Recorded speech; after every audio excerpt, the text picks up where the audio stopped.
Na jornada de aprendizagem dos investidores, é ensinado desde cedo que os títulos do governo, os títulos públicos, são o tipo de investimento mais seguro da economia. E por um fator muito simples, no fim do dia, o governo pode ir lá, ligar a impressora de dinheiro e pagar quem ele deve. E por isso, o risco de calote seria zero. Isso de fato é uma verdade, mas existem outros tipos de risco que quase ninguém fala por aí que a gente vai tratar no vídeo de hoje. E o objetivo do vídeo de hoje é falar para você sobre esses riscos e responder as principais perguntas que vêm à mente do investidor quando ele pensa: será que o governo pode me dar um calote? Eu sou Rodrigo, economista e consultor de investimentos da Deny Capital, e eu quero saber de você aí, já deixa nos comentários. Você acha que o governo pode dar um calote nos títulos públicos daqui para frente? Me conta mais, que se tiver bastante gente falando eu posso aprofundar mais ainda esse tema em próximos vídeos. Mas bora lá pro vídeo de hoje, sem enrolação. Vamos começar do começo então. Isso tudo tem uma origem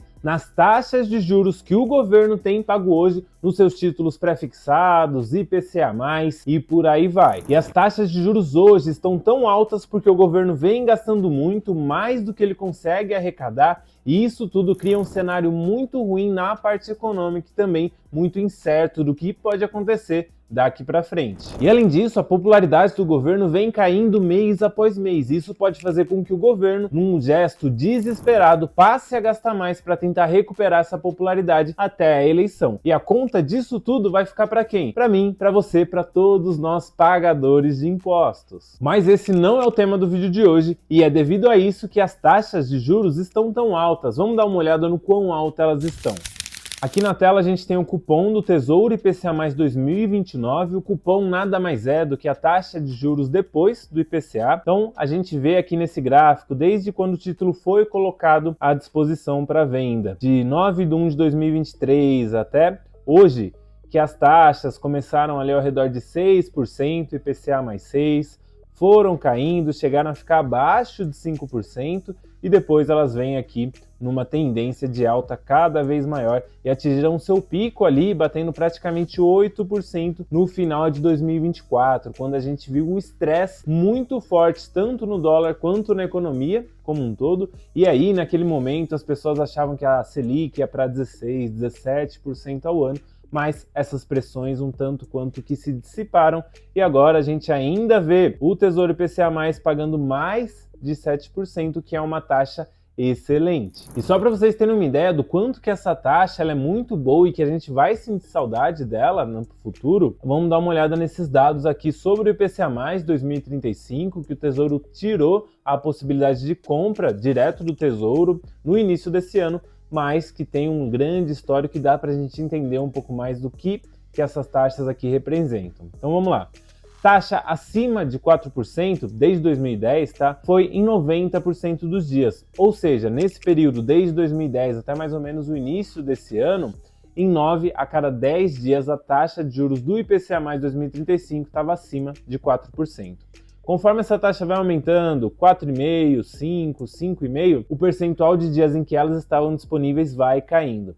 Até que a gente tem uma grande queda a partir dos 6%. Ó. Então, IPCA mais 6, acima de 6, só foi possível ver em 1/4 dos dias. Quando chega já no 6,5%, foi só possível em 7,7% dos dias. E quando a gente vê acima de 7,5%, só em 0,9% dos dias. E por que eu estou falando isso aqui para vocês?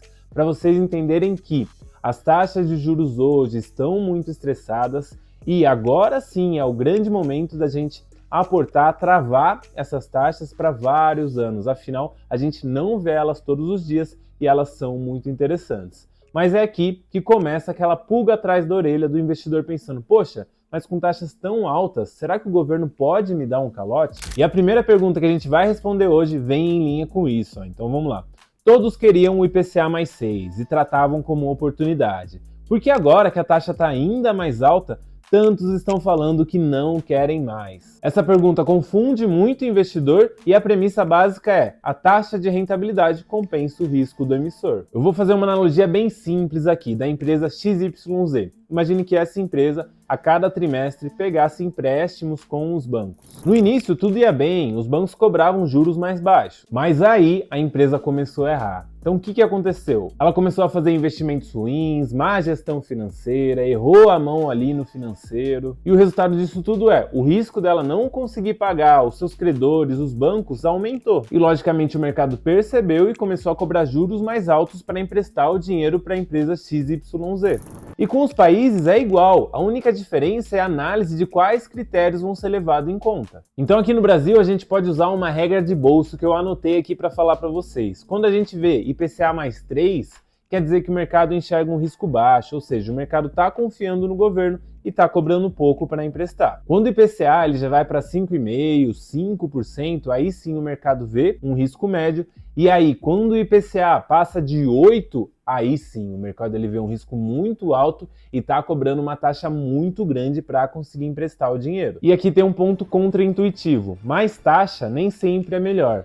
Se a taxa subir muito, quer dizer que o risco está tão grande que nem vale a pena colocar o seu dinheiro ali, porque a chance dele não retornar acaba sendo muito grande. E para essa pergunta, a gente tem que entender que IPCA mais 7,5%, 7,4%, como a gente está vendo agora, não é impagável, ainda é uma taxa ok, mas se ela subir muito mais do que isso ou ficar nesse patamar por muito mais tempo, aí sim a gente pode ver problemas. Então no fim do dia, o IPCA mais 6 é sim uma oportunidade, porque é difícil da gente ver ele, mas o IPCA mais 7, mais 7,5 também são oportunidades. Claro que se chegar no IPCA mais 20, por exemplo, esse aqui é um cenário que nunca aconteceu, mas um cenário extremo, tá pessoal? Aí sim, vale a pena tomar um pouco mais de cuidado e entender se faz sentido ou não aplicar ali. E agora vamos para a pergunta 2, que eu já ouvi muita gente falar. O Brasil nunca deu calote. Não vai dar agora, o pessoal exagera, sabe? Mas não é bem assim, meu amigão. O Brasil já deu calote algumas vezes na história, com S foi mais de uma vez, então esse risco ele existe e tem que ser levado em conta. A última vez foi em 1990, sobre a gestão de Fernando Collor, e foi um calote técnico. E o que aconteceu? Numa busca desesperada pelo controle inflacionário, o Collor queria secar a economia para conter a inflação. Então ele tomou uma medida criminosa e confiscou todos os ativos que estavam onde? Nas contas bancárias, cadernetas de poupança e aplicações de renda fixa. E para títulos públicos, o governo falou assim, eu não vou pagar agora quando estava combinado, mais para frente eu pago, tá bom? Assim, ele violou os contratos e fez o chamado calote técnico, quando há uma quebra de contrato com adiamento. E claro, o mercado tem memória, então o mercado não esqueceu isso e essa conta lá de trás da desconfiança ainda faz preço nos dias de hoje. Mas a gente tem que entender também que o Brasil de hoje é outro, então vamos dar uma analisada aqui. A gente está lidando com dois Brasis diferentes. O Brasil de 1990 era uma selva, então a gente não tinha reservas cambiais, as empresas eram fracas, o agronegócio ainda é pequeno, que hoje é um motor do nosso país, as relações internacionais eram frágeis e a moeda era muito estável, a gente não tinha o real ainda. E além disso, para coroar tudo isso aqui, a hiperinflação era mais de 100% ao mês. Aqui a gente não está falando de Venezuela e nem de Argentina, e sim de Brasil nos anos 90. E o Brasil de 2025, como que a gente está em relação àquele Brasil lá de trás? Bom, hoje a gente tem reservas sólidas, tem também empresas globais que são muito fortes, atuam no mundo todo, um agronegócio gigantesco e que alimenta o mundo, e relações internacionais estáveis, além de uma moeda relativamente estável. Ou seja, o Brasil lá de trás, quando houve o último calote, é muito diferente do Brasil de hoje. E, em poucas palavras aqui, o calote não é um cenário base, mas pode existir. E agora vamos para a terceira questão que também causa muito burburinho por aí. A dívida inteira é interna. Basta a gente imprimir dinheiro para pagar e tá tudo bem.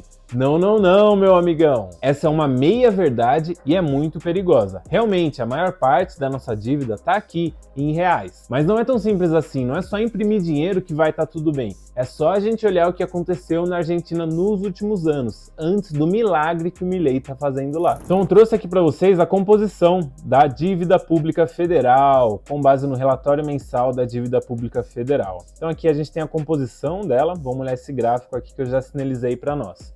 Então hoje a dívida que está em moeda estrangeira é de cerca de 4% do total, o que vai dar ali cerca de 350 bilhões, que é mais ou menos o que a gente tem em reservas. Então no fim do dia, se tudo der errado, o Brasil pode pegar as reservas e pagar 100% dessa dívida em moeda estrangeira.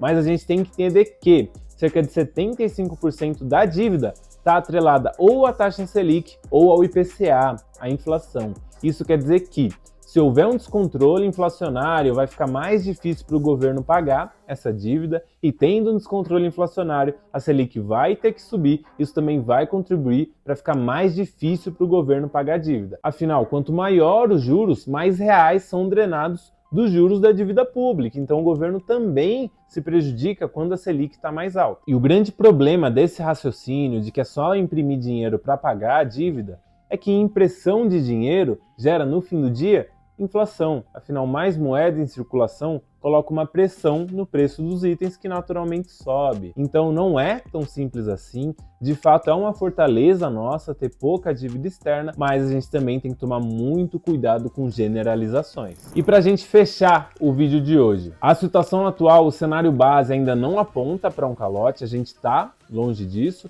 mas isso pode acontecer e não pode sair do radar dos investidores. E assim, pessoal, a gente tem dois tipos de calote. Um calote direto, que é quando o governo vai lá e fala, ó, não vou pagar depois. E o calote inflacionário, quando o governo começa a imprimir muito dinheiro e aí o total da dívida se desvaloriza e meio que a gente tem um calote ali que pouca gente acaba percebendo, porque é o calote inflacionário. Mas assim, a gente tem que entender que o Brasil é um país muito forte, tem uma economia pujante, embora tenha muitos problemas, mas o cenário atual não mostra de fato que vai haver um calote, mas a gente tem que ficar muito atento nesses dois tipos de calote. E a melhor forma de nós, investidores, nos protegermos disso, você aí já sabe, é diversificando os seus investimentos. E se você precisa de uma ajuda para isso, se inscreva aqui no link da descrição, agende uma conversa com um dos nossos consultores da Deny Capital, que a gente vai resolver esse problema para você. Lembrando que não é nenhuma recomendação e até a próxima.